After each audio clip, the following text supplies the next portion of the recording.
Allô tout le monde, j'espère que vous allez bien. Aujourd'hui, on va terminer la matière du module 2. Fait qu'il restait juste à voir deux organites pour la cellule végétale. Puis ensuite de ça, de parler un petit peu des chloroplastes, chromoplastes puis des leucoplastes. Fait que c'est les trois dernières petites choses qu'on va parler de. Pourquoi la cellule végétale, c'est beaucoup moins complexe? C'est juste parce qu'il y a beaucoup d'organites en commun quand même avec la cellule animale qu'on a vue. Donc, dans ta cellule végétale, tu as aussi un réticulum endoplasmique, tu as aussi un appareil de Golgi. Fait que toutes, c'est les mêmes choses, sauf qu'il y a deux grandes distinctions à faire entre la cellule végétale puis la cellule animale. Puis la première grande distinction de ça, c'est vraiment la paroi cellulaire que la cellule végétale possède, tandis que la cellule animale, elle n'a pas. La paroi cellulaire, on a déjà parlé un petit peu quand on avait parlé au premier chapitre des polysaccharides. Fait que je te dis que c'est une enveloppe rigide. Donc, rigide, ça veut juste dire que c'est plus dur, OK? Fait que si tu penses à une couverture de livre, par exemple, si tu prends ton livre de chimie ou ton livre de bio, la couverture est rigide, ça veut dire que c'est fait d'un matériau qui est plus dur. Fait que c'est rigide, c'est fait de cellulose. Fait que si tu te rappelles, la cellulose, c'est le polysaccharide, c'est fait de glucose, OK? Fait que c'est une longue chaîne de glucose.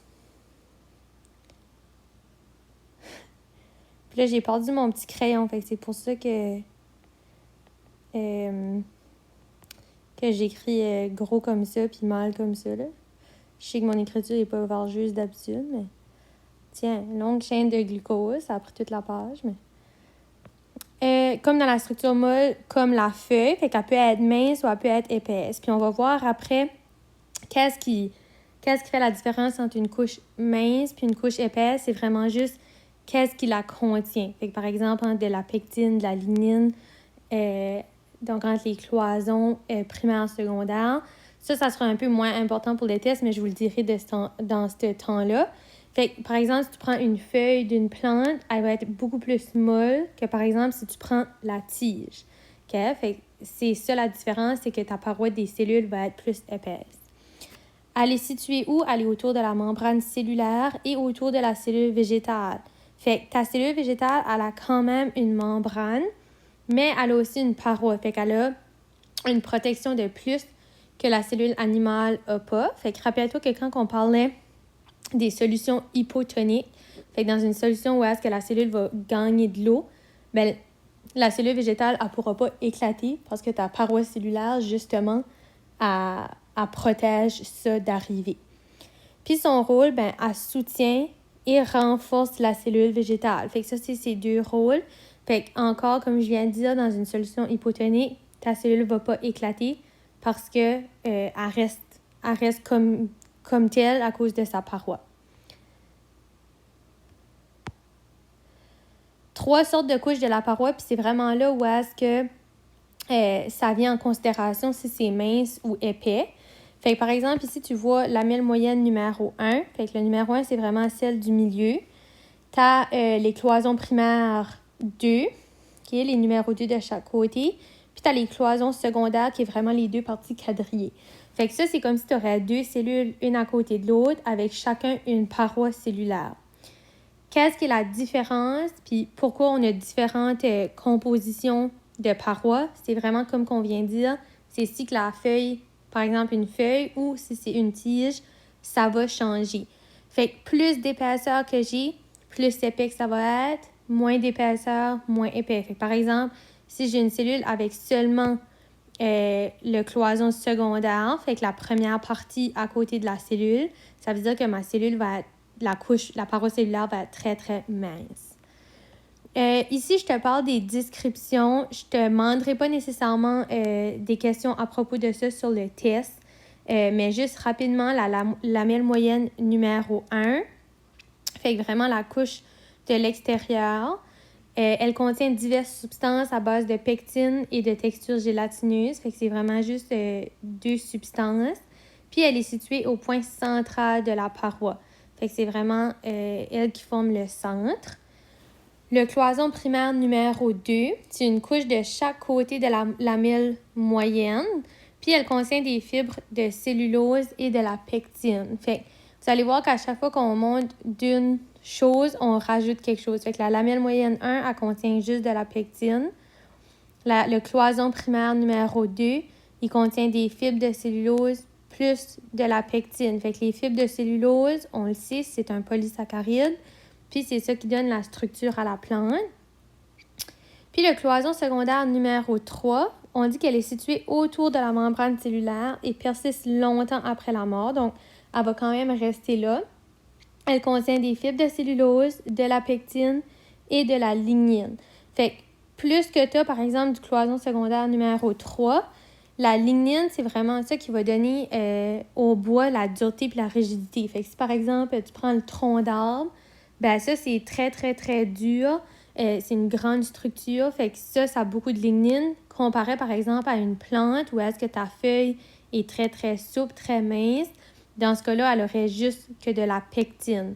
OK? Fait que ça, c'est la grande différence. Fait que plus que j'ai de couches, ben plus que c'est épais. Fait que c'est pour ça que le cloison numéro 3, c'est vraiment là où est-ce que ça devient beaucoup plus épais.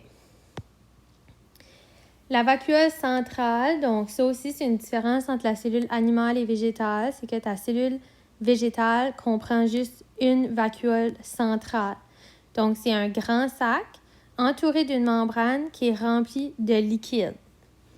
Elle est située, c'est vraiment au centre de la cellule, près du noyau. Puis, qu'est-ce qu'a fait la vacuole centrale? C'est un peu la même chose que les autres vacuoles dans la cellule animale. Le liquide exerce une pression cellulaire qui va permettre de supporter la cellule végétale. Puis, elle emmagasine l'eau, puis diverses substances, pour ensuite de ça venir les digérer ou les éliminer de la cellule. Mais le fait que ta vacuole est remplie d'un liquide, c'est comme si ça fait une pression sur ta cellule, mais ça garde la cellule toujours dans un état intact. Fait que ça protège ta cellule végétale. Fait que pour la vacuole centrale, c'est vraiment juste ça, c'est que c'est un grand sac qui est rempli d'un liquide, puis ça va venir soutenir un peu la cellule. Puis elle a aussi de l'eau puis d'autres substances qui vont pouvoir être éliminées quand la cellule n'en aura plus de besoin.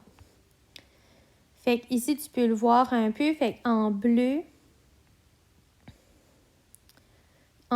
ici, c'est ça ta vacuole centrale. OK? Fait qu'elle fait vraiment toute ta cellule végétale. Puis le fait qu'elle est remplie d'eau, ben c'est ça qui donne un peu la structure à ta cellule.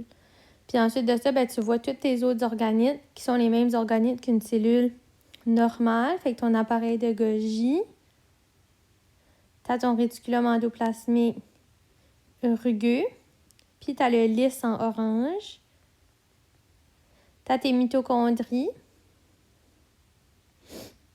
Puis ici, c'est le prochain organite qu'on va voir en vert juste ici. OK? Fait que ça, c'est la prochaine chose qu'on voit tout de suite. Fait que ça s'appelle les plastes. On dit que c'est uniquement dans les cellules végétales.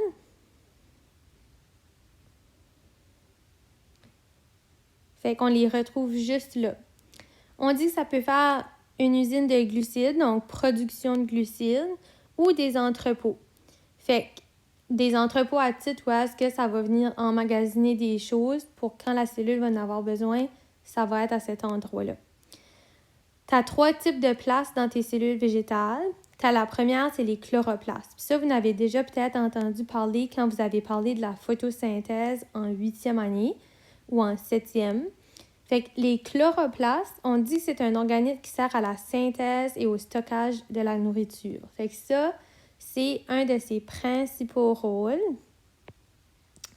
Puis à la synthèse de la nourriture, c'est parce que tes chloroplastes, eux autres, ils vont venir capter la lumière du soleil parce que c'est présent dans des cellules végétales. Donc, par exemple, dans des plantes, ça va venir capter la lumière du soleil. Puis ensuite de ça, ça va changer l'énergie de la lumière en énergie chimique, en énergie utilisable pour la cellule sous forme d'ATP. Okay? Ça dit la chlorophylle absorbe l'énergie de la lumière solaire, leur permettant ainsi de faire la photosynthèse, donc de créer de l'énergie justement. La chlorophylle, c'est un pigment dans tes chloroplastes. Un pigment, c'est juste que c'est un type de chloroplaste qui vient qui vient jouer un rôle dans la couleur de la plante. Fait que, par exemple, la plupart des plantes qu'on voit sont vertes. Bien, ça, c'est parce que c'est la chlorophylle. C'est ce pigment de couleur-là qui donne aux plantes la couleur. Puis ça fait en sorte que c'est vraiment eux autres qui vont absorber l'énergie du soleil. Les chloroplastes, ils contiennent 3 sortes de pigments. La chlorophylle, la xanthophylle, qui est des pigments jaunes, puis la carotène, qui est des pigments jaunes-orange. Dans tous les types de cellules végétales, on retrouve toutes les sortes de plastes, sauf que les chloroplastes vont être en plus grand nombre. Puis surtout, la chlorophylle est là beaucoup plus pour absorber le soleil. Quand il n'y a plus beaucoup de soleil, fait que par exemple, à l'automne, les feuilles changent de couleur, ben pourquoi? C'est parce que la durée du soleil qui est présente diminue. Fait que les chlorophylles, ils n'ont plus d'énergie solaire pour créer la photosynthèse. Fait que la xanthophylle puis la carotène, c'est à ce moment-là qu'ils vont apparaître plus parce que la chlorophylle n'a plus rien pour venir refléter, si tu veux, en vert. Fait que c'est pour cette raison-là aussi qu'il y a le changement de couleur des feuilles.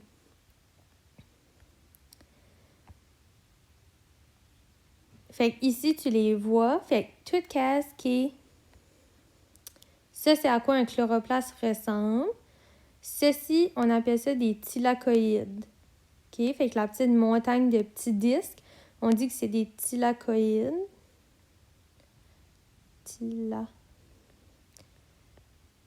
Puis c'est là-dedans que tes places sont où est-ce que l'énergie du soleil va rentrer puis que ça va créer ensuite un photosystème pour créer la photosynthèse puis ensuite de ça, avoir de l'énergie. Les chromoplastes, eux autres, on dit qu'ils contiennent des carotènes, donc le pigment orange. Fait que c'est juste un différent place. Fait que des carotènes, de la xanthophylle, puis aussi des pigments rouges ou bleus qu'on appelle l'anthocyanine. Fait que c'est juste différentes couleurs qui est dans ces cellules végétales-là.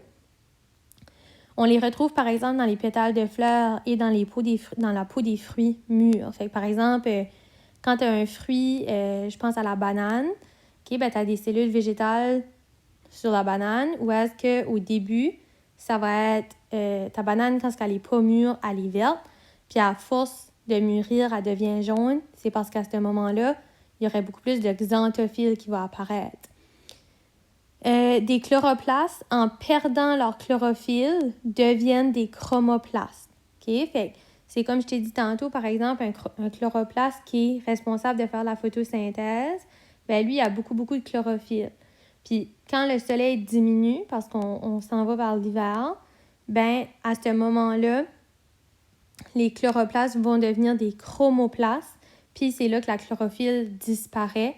Fait qu'on fait place ici au pigment rouge puis au pigment orange pour les feuilles d'automne. On dit que l'anthocyanine, qui est rouge-bleu, elle donne aux feuilles leur coloration rouge à l'automne. Fait que la même chose encore que ça le réexplique ici. Fait que c'est pour ça qu'on a des feuilles rouge, jaune, orange à l'automne, puis que le vert commence tranquillement à disparaître. Les leucoplastes, eux autres, ils sont incolores. Okay? Fait que si je peux te donner un exemple, c'est par exemple les cellules végétales des patates.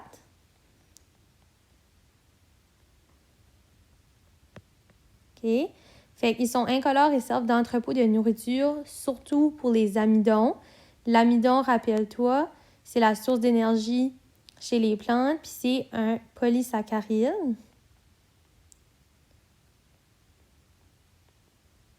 OK? Puis l'amidon, on a dit que c'était beaucoup présent justement chez les patates. Fait qu'ils sont les seuls centres d'entrepôt des amidons dans la cellule. Fait que c'est là où est-ce qu'une grande source d'amidon est là, puis ils sont incolores. Fait que chez la patate, qui est végétale, c'est vraiment les leucoplastes qui sont présents. Fait qu'ici, la xanthophylle, qu'on voit qui est jaune, anthocyanine, orange, qui est plus rouge habituellement. La carotène, qui va tourner vraiment sur le orange. OK, fait carotène. Je pense pas que c'était nécessaire d'avoir un truc, là, mais en tout cas. Puis quand c'est rouge, ça deviendrait de l'anthocyanine qui devrait être écrit. Fait carotène pour orange. anthocyanine qui est vraiment rouge et bleu. Okay? Fait que les bleuets, les mûres, les fraises, les feuilles rouges à l'automne, c'est tout ce qui a anthocyanine. Fait que c'est le pigment qu'on retrouve dans les plastes. Ici, c'est un tableau qui est quand même important. Fait une petite étoile. C'est juste pour dire qu'est-ce qui est présent dans quoi puis à quel endroit. Fait que par exemple, les plastes qu'on vient de voir, fait que les chloroplastes, chromoplastes et leucoplastes, ben, c'est absent dans la cellule animale, présent dans la cellule végétale. La forme, une cellule végétale va toujours être plus rectangulaire, justement parce qu'elle a une paroi qui lui donne sa structure, tandis que la cellule animale, elle a vraiment jamais vraiment une forme régulière. Les cellules animales, on peut en retrouver des tonnes de différentes sortes, fait qu'on dit que la forme est irrégulière. Les centrioles chez la cellule animale sont présents parce que c'est à titre de reproduction. Fait que par exemple, une cellule animale, fait que les cellules sexuelles, ben, c'est quand tu fais la division cellulaire pour passer d'une cellule mère à 2 cellules filles, ben, tu as besoin des centrioles. Parois cellulaires, absent chez la cellule animale, présente chez la cellule végétale. Vacuoles pour la cellule animale sont petites et nombreuses, tandis que la cellule végétale en a juste une, grande et centrale. Pour le noyau, on dit que la cellule animale, c'est vraiment plus au centre de ta cellule, tandis que la cellule végétale, c'est en périphérie, fait que c'est un petit peu plus sur le côté, si tu veux. Puis pour la division cellulaire, cet espace-là, tu peux la laisser faire, juste parce qu'on va en parler, on va parler beaucoup plus de la division cellulaire au prochain chapitre. Fait qu'on n'a pas touché ça à ce chapitre ici. Fait que tu peux laisser faire la division cellulaire pour ce tableau-là. Mais je tiens à dire que ce tableau, il est important, puis que ça se peut que tu le retrouves sur ton évaluation sommative. Puis quand je dis ça, d'habitude, c'est parce que c'est vrai. Fait que étudie-les, c'est des points donnés. OK? Fait que ça complète la matière du module 2. Fait que c'était tout pour ça. Puis on se revoit la semaine prochaine.